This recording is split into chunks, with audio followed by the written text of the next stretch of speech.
Hello dear students, I am Dr. Vishali Jain, your English teacher, and today we are going to focus on the poetic devices of the poem entitled A Tiger in the Zoo, which is prescribed in your 10th class book First Flight.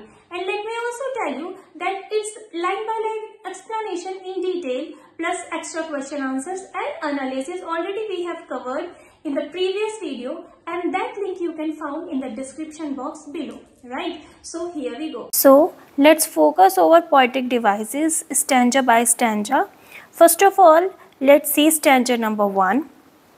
Stanza number 1 में जो rhyming scheme है वो है ABCB, means यहाँ पर cage और rage words rhyme together, right. Then number 2, personification is there. We can see the tiger is personified because the poet refers him as he.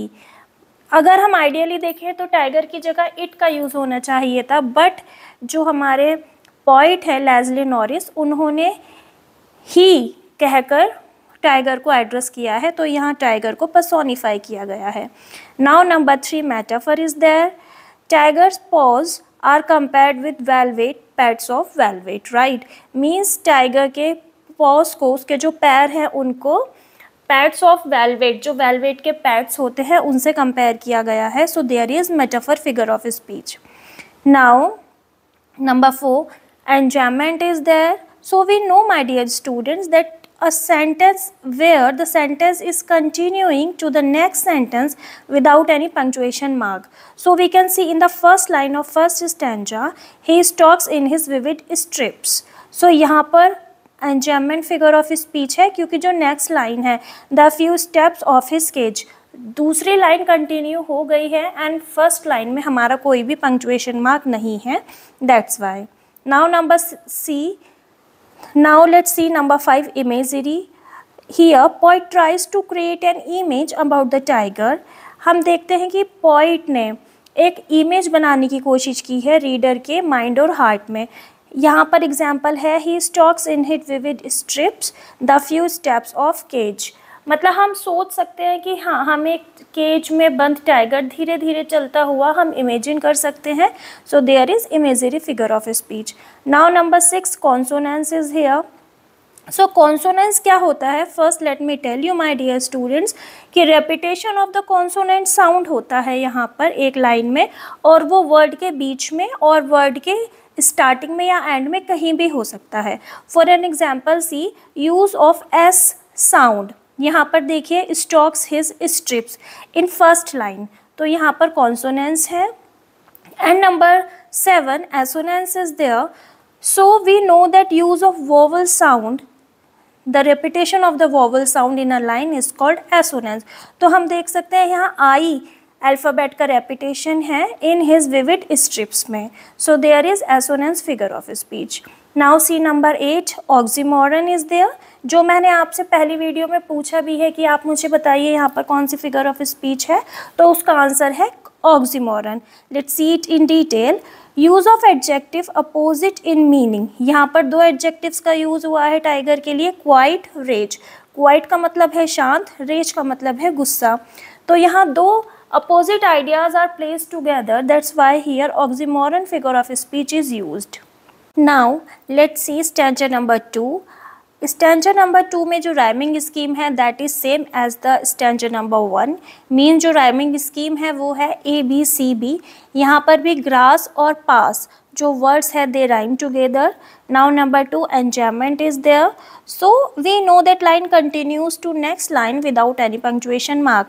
We can see in stanza number 2 that second and third line are continuing without any punctuation mark, like see sliding through long grass near the water hole. तो यहाँ पर enjoyment figure of speech है. Now number 3, alliteration is there. We know that use of sound P at the start of 2 words, plum, pass. मतलब मोटा ताजा, यहाँ पर एक हिरन की बात है जो वहाँ से पास होता. तो यहाँ पर alliteration figure of speech is there. And number 4, imagery is there again. So the poet has tried to create an image of tiger's activity. और example है lurking in shadow. मतलब वो शैडो एक लंबी सी ग्रास के पीछे छिपकर देखता अपने, जब वहाँ से एक प्लम डीर पास होता, उसको, अपने शिकार को देखता टाइगर। तो हम यहाँ देखते हैं कि हमारे माइंड में एक इमेज है कि हाँ, हम देख सकते हैं कि एक बड़ी सी झाड़ियाँ टाइप्स हैं, वहाँ पर वाटर सोर्स है और वहाँ टाइगर छिपकर हिरन का इंतजार कर रहा है। So there is imaginary figure of speech. Now let's see stanza number 3। First of all see rhyming scheme, that is ABCB, जो कि अभी तक हमारी सेम है। एज और village words are rhyme together. Now number 2, enjambment is there again. Line continues to next line without punctuation mark. और example है, he should be snarling around houses at the jungle's edge.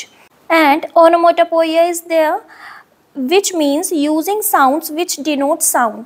Example है snarling, means जो onomatopoeia figure of speech है उसमें जो sound है उसमें his ऐसा साउंड आता है, राइट। तो वी कैन सी snarling, तो उसमें ऐसी साउंड आ रही है। So I think you can understand it nicely. Now number 4 is assonance and use of vowel sound O and I. So we can see example, जो हमारा O का example है वो है should, around and houses, and I का example है bearing, his, white, his, right. Now consonance is also here. So अभी हमने आपको बताया था कि कॉन्सोनेंस का मतलब है कि कॉन्सोनेंट साउंड का रेपिटेशन होता है, बट वो रेपिटेशन वर्ड के बीच में भी हो सकता है, स्टार्टिंग और एंड में भी हो सकता है। देखिए एग्जाम्पल देखते हैं हम, हिज, फैंग्स, हिज और clause.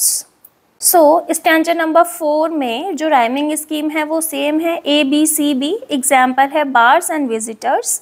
Now number 2, personification is there again, जैसा स्टैंजा नंबर 1 में था, the tiger is personified because the poet refers him as he, क्योंकि पोइट ने, लेस्ली नॉरिस ने टाइगर के लिए ही वर्ड का यूज़ किया है, इसलिए यहाँ पर पर्सोनिफिकेशन फिगर ऑफ स्पीच है। Now number 3, assonance is here again, use of vowel sound E, for example he, locked, concrete, cell, तो यहाँ पर एसोनेंस फिगर ऑफ स्पीच है। Number 4, consonance is here, example है हिज स्ट्रेंथ बार्स, क्योंकि यहाँ पर consonance में एस कॉन्सोनेंट का यूज़ हुआ है in the same line. And number 5, alliteration is here again, तो alliteration we know, use of sound B at the first start of 2 words, closely together words, for example behind and bars. यहाँ पर B word का alphabet का use हुआ है, that's why here is alliteration figure of speech. Now let's focus over the last and 5th stanza. सबसे पहले rhyming scheme देखते हैं, वो सेम है ABCB, और जो वर्ड्स हैं वे हैं cars and stars. Then number 2, enjambment is there again. So line 3 continues to line 4 without any punctuation mark. देखते हैं इसका example, and stares with his brilliant eyes at the brilliant stars, right. And now number 3, alliteration is there, use of sound H in the starting of 2 words. यहाँ पर example है he, hears.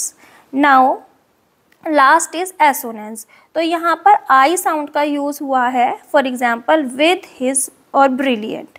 So my dear students, it's all about the rhyming schemes and figures of speech of this particular poem. So I hope you have got all the poetic devices along with rhyming scheme nicely, and here you can click and get to the previous video to get the line by line explanation plus analysis and extra question answers. So until the next video, keep learning and be safe. Thank you.